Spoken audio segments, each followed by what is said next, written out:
வெளியே வந்து ரோன் பேர் வர கற்றுட்டு போயிட்டான்.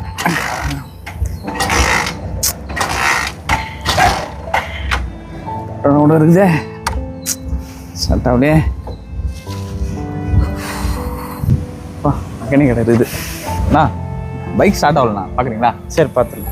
ஆயிலே இல்லாமல் விட்டுருக்கீங்க, அதனால தான் இன்ஜின் ப்ராப்ளம் ஆகிடுது. ஏட்டுக்கு ஒரு ப்ராப்ளம் ஆகிட்டு இருக்கு. எவ்வளோண்ணா ஆகும்?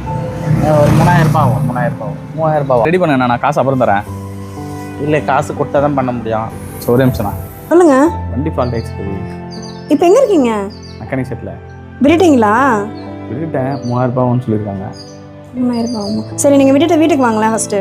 ஏங்க ஆ நாங்க இது நீங்கள் வீட்டு செலவுக்குன்னு கொடுக்குறதுல சேர்த்து வச்ச காசு. இதை வச்சு போய் பைக்கு கொடுத்து பைக் ரெடி பண்ணுங்க. நீங்கள் என்கிட்ட சொன்னதுனால தான் நீங்கள் இந்த பிரச்சனையில் இருக்கீங்கன்னு எனக்கு புரிஞ்சுது. அந்த மாதிரி எதுவாக இருந்தாலும் மனசு விட்டு என்கிட்ட சொல்லுங்கள். அப்போ தான் எந்த பிரச்சனையாக இருந்தாலும் சேர்ந்து சமாளிக்க முடியும். புரியுதா? சரி. நிறைய பேர் இந்த தப்பு பண்ணுறதுனால தான் குடும்பம்லாம் பிரிஞ்சு போகுது.